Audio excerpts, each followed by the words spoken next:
said. You heard it? You seen the video? I know what he said. He said when he finally faced me, I beat him. Oh, dang. So that's gonna happen? Wow.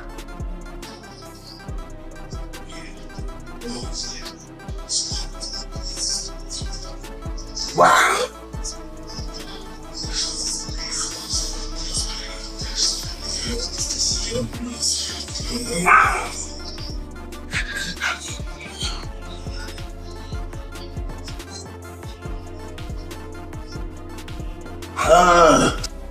Not just acknowledge reality that Mike Tyson was an old. Floyd Mayweather mocks Mike Tyson's new training video, saying Tyson appears exhausted and worn out after camp while questioning his stamina before their fight. What? Oh, that's so good. What's that?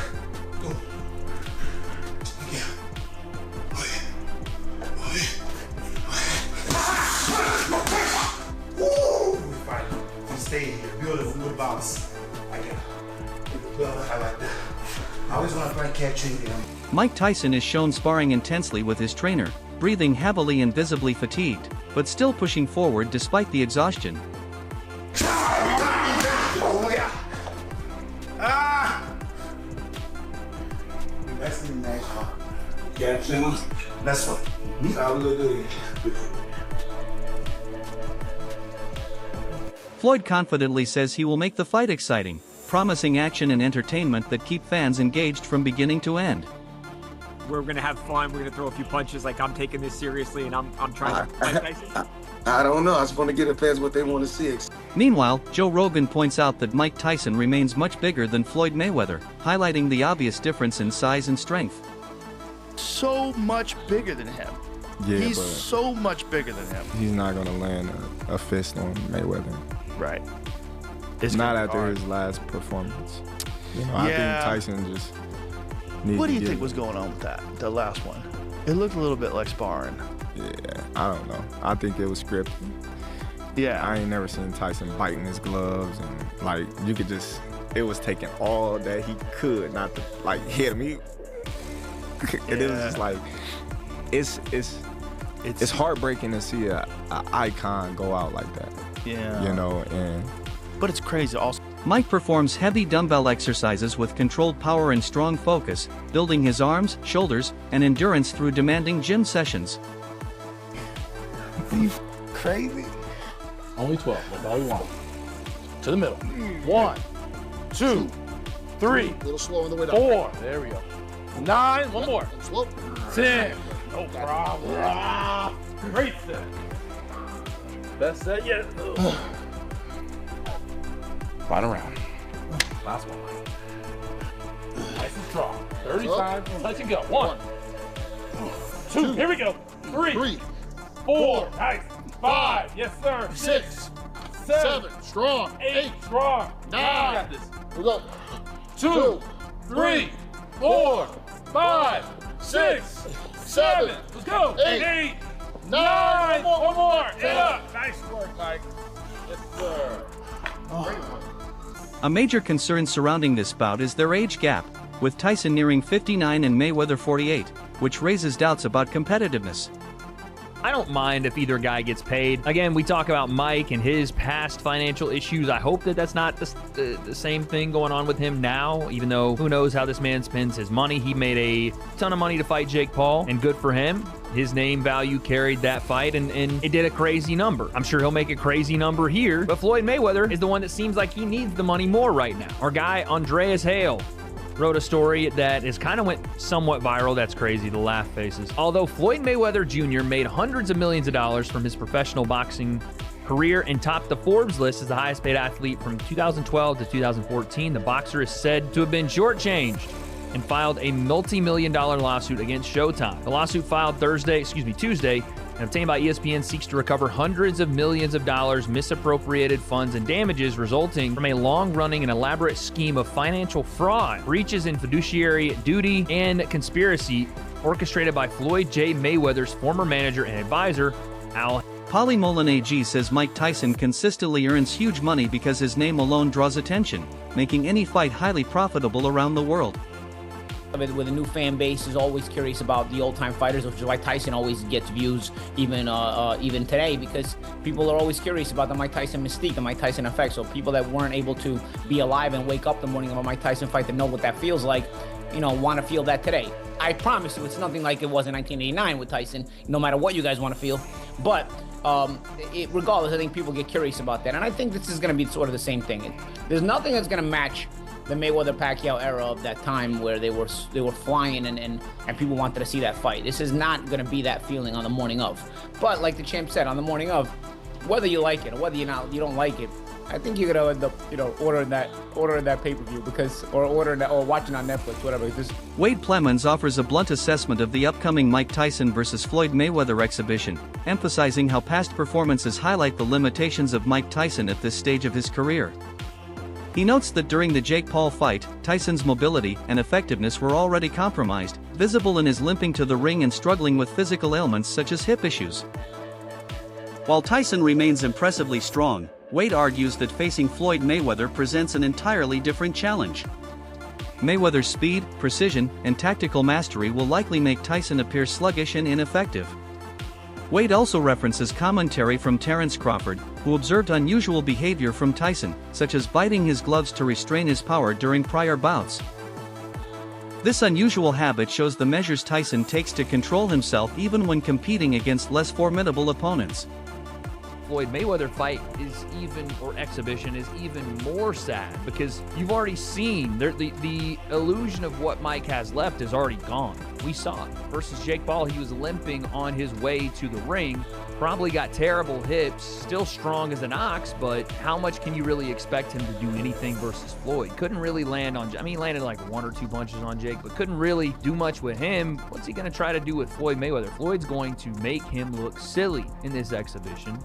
And it's going to look worse than what we saw with Jake because of, how small Floyd is. But Terence Crawford said something interesting there as well. He said, I've never seen Mike Tyson bite his gloves like that. And I think Terence Crawford is a pretty big historian of the sport. And I'm not saying he should know everything about it. I certainly don't. But Mike Tyson has indeed bit his gloves, and this is what Terence did. Wade suggests that in an exhibition against Mayweather these limitations will become even more visible, and the fight will reveal more about Tyson's current physical condition than any competitive advantage.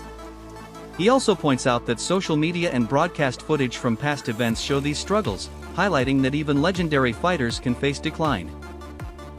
Ultimately, Wade describes the upcoming bout as more of a spectacle than a true contest, emphasizing Mayweather's likely dominance and the clear contrast between past glory and present ability. Teddy Atlas has spoken about this with Tyson and his career. Questions out there, my son told me, about the thumb biting, okay? Thumb biting, right? And we're not talking about the thumb biting with your nephews or with your children or, with that stuff. We're talking about Mike Tyson biting his thumb during the golf. First of all, that's something that he did in his amateur day, he did in his pro days, and now, of course, he did it again. That's something that he has done, and he's, for people that follow Mike Tyson, his career, they've seen it before. People are saying, oh, and Tyson's smart, he's witty, he knows what to say, he knows the image, he knows the importance of having that image, how important, that's why he got all the money. It wasn't about what he had left at 58. It was what maybe he might have, and the image, the scary. Mike Tyson is clearly past his prime, and age has started to show in both his body and stamina. Once a relentless force in the heavyweight division, he now carries the wear of decades of intense training and fights. His muscles are not as explosive, his reflexes are not as sharp, and his endurance fades more quickly than it once did. Every punch he throws requires more effort, and recovery between movements takes longer. Health concerns naturally arise when someone of his age steps into the ring again, especially against younger, quicker opponents or even in exhibitions that demand sudden bursts of energy. They have a history of bad blood between the two. Well, more so on the part of Mike Tyson. He just simply does not like Floyd Mayweather. They went through some things. They used to be cool. They used to be friends. And Floyd Mayweather even fought on Mike Tyson's cards. But now they have a strained relationship. And now they're going to fight an exhibition bout. This was I don't even know what to say. Joe Rogan discusses with Terrence the financial motivations behind Floyd Mayweather's return to boxing, emphasizing how wealth, lifestyle, and public image influence these decisions. He explains that although Floyd retired undefeated at 50, his lavish lifestyle means he constantly displays wealth through expensive watches, luxury cars, and extravagant purchases. Rogan notes that maintaining such a public image of affluence quickly drains money, with high-end cars costing millions and diamond-encrusted watches reaching extremely high prices. This pressure to keep up with others is common among athletes. Rogan recalls former boxers like Iran Barkley struggling to save money while surrounded by peers showing off their wealth. But what did he get? He got at least 20, right? Yeah, but still, I think. I think he needed that money. Yeah, but with all his connections and things like that, I think people could have put him in the right position to make some money. If he's got people with him that are looking out for his best interest, but you know how it is. When there's a guy like that, that's a big name, usually everybody around him pretends they're looking out for their best interest, but there's always lawsuits later on. You find out someone was stealing money or not paying him what he deserved. There's always a bunch of shit involved. Yeah. You know, unfortunately, especially if you're not business-minded, which I don't know if Mike is, but most fighters aren't. Most fighters concentrate on fighting. To be business-minded, that's a giant distraction. You got to pay attention to all this other shit. On top of that, it's generally not how they think. Right. You know? I mean, look at Floyd. Like, Floyd spends money like it's... Terrence and Rogan highlight that this need to project success, often through flashy possessions, fuels Floyd's continued involvement in high-profile fights. These bouts are not only about competition but also about earning massive paychecks to support his extravagant habits.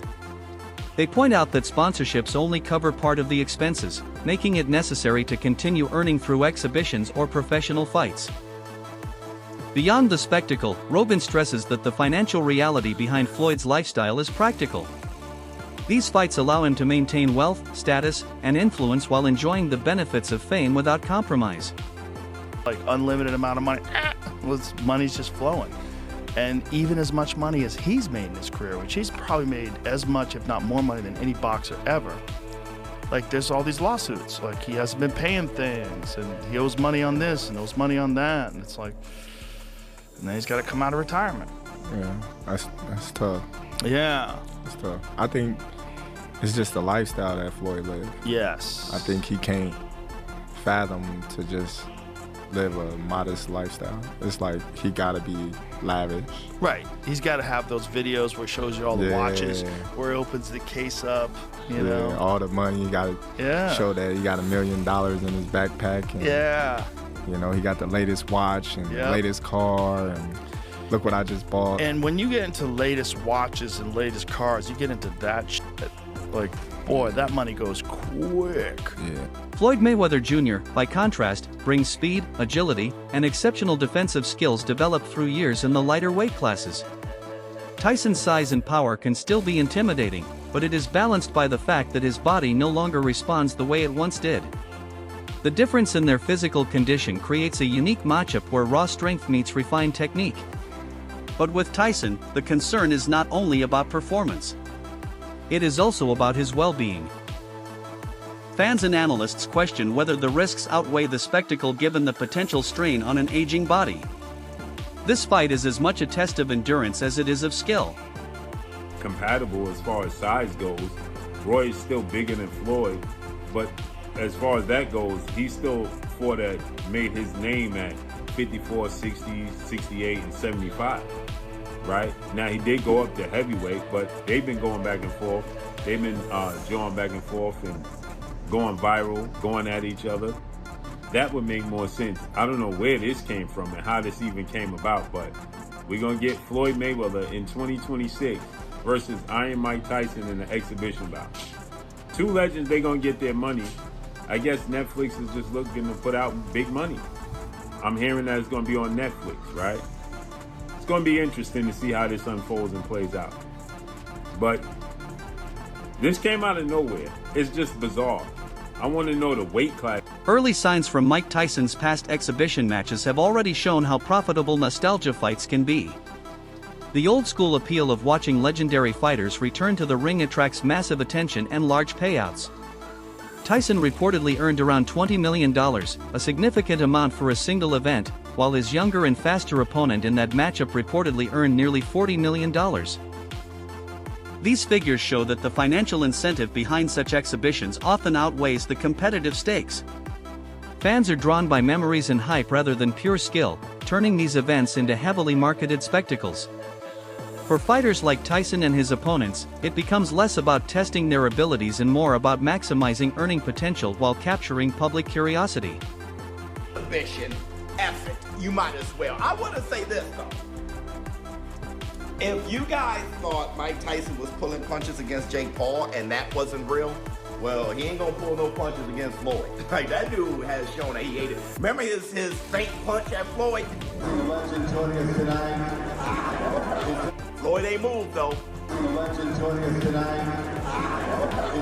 Balls of iron. If Iron Mike Tyson threw it, he got balls of iron. Paulie Mullen-Agee points out that the Netflix approach changes the dynamic for fans. Unlike traditional pay-per-view where viewers pay extra, Netflix allows people to watch the fight as part of their subscription, making curiosity a bigger factor. Even casual fans may tune in simply to see what happens. He notes that many late-stage or nostalgia fights begin to feel more like circus acts than serious competition, although he does not mind as long as championship belts are not involved. Sometimes surprises still occur, and a fighter who performs well can re-enter the rankings or even contend in their division. Pacquiao remains relevant despite facing lesser opponents, and the same attention will follow Mayweather and Pacquiao because of their lasting popularity. These exhibitions draw interest regardless of competitive stakes, demonstrating the power of reputation and curiosity in modern boxing. Mayweather taking on Mike Tyson, and then Supposed to be an exhibition. Yeah, and then Rocky IV. Hey, I know it well. I remember the towel. That was traumatizing for me as a kid. But the other side of it, of course, Ruslan Provodnikov, Manny Pacquiao. You fought two of those guys, right? You fought Ruslan Provodnikov, fought Manny Pacquiao. One of the things that doesn't go away is Ruslan Provodnikov can crack. You talked about how heavy-handed he was. Is there anything that could happen in April that could, if not derail, diminish this? And provided nobody gets hurt, which we don't want to see. But this idea that, is there any way either guy could look so washed that we go, oh my God, this isn't worth watching? Could it diminish it at all? Absolutely. I don't think that's going to happen. The reason is because Ruslan was the third choice for this. Juan Marquez was reached out to, Tim Bradley was reached out to, took up the exhibition with Pacquiao. Those two turned it down. Then they asked for Ruslan. Hey, come on. Dan Rafael points out that unlike the massive 2015 fight that broke nearly every record in pay-per-view sales and revenue, this upcoming exhibition is unlikely to reach that level of financial impact. At that time the fight generated huge excitement, and viewers were willing to pay high prices just to watch it live. This time the approach is different. By streaming the fight on Netflix, fans gain easy access without additional pay-per-view costs beyond their existing subscription. This strategy focuses on convenience and wider exposure, similar to events such as Jake Paul vs. Mike Tyson, where streaming platforms helped reach a broader audience. Probably in April, but in a different location. And it sets them up on the same time schedule where if they're going to do a rematch September 19th at the Sphere in Las Vegas, the fact that Netflix is doing it is not surprising at all. That's always been what they've been talking about doing. I think both fighters and everybody involved understands that it's one thing when everybody wanted to see the fight in 2015, you put it on pay-per-view and it's going to be a blockbuster, which it was. They charged $100 for the pay-per-view, the biggest price ever for a pay-per-view. And it set every conceivable record that you could think of in terms of gate, boxing, pay-per-view buys, overall revenue, the sponsorships, the merchandise. You pick a metric and it broke the record. That would not be the case now, 11 years down the road. Since they first fought in 2015. So they needed somebody to put up big money, and it really fits the profile of what Netflix is trying. The organization of the fight is a collaborative effort. Manny Pacquiao Promotions, Mayweather Promotions, and CSI Fight Sports are all involved, combining their experience and industry networks. CSI Fight Sports in particular has overseen many of Mayweather's other ventures, helping ensure the event runs smoothly and efficiently. Although the revenue may not reach the extraordinary levels of the past, the focus on accessibility and modern streaming platforms makes the event more about audience reach than record-breaking earnings. It reflects the changing landscape of boxing promotion where exposure and convenience can be just as valuable as direct revenue. Big events, and whatever you want to say about it, maybe not for guys like me or you who are involved in doing boxing related stuff on a daily basis, but for the regular person that's scrolling through Netflix to see what's on a weekend night, they're going to look and say, oh, Mayweather, Pacquiao, I know those guys, they're as famous as any boxers in the world. And if it doesn't cost me any extra money and I'm just paying my normal subscription, yeah, I'll check it out. And it's going to do big numbers. That's why Jake Paul versus Mike Tyson did the numbers it did. And that's why, you know, we saw them be interested in a fight like Jake Paul against Anthony Joshua and the other events that they have done. Tyson Fury's come back as they try to, you know, build up more in the UK. And this is going to be the same situation. They put out a lot of money to do the fight, but not as much as what obviously they generated in 2015. And, you know, it will be, it'll be a big event, but how much of a fight it will be, who the heck knows? But I mean, to answer the question, I'm not like looking. That's it for today's video. Stay tuned.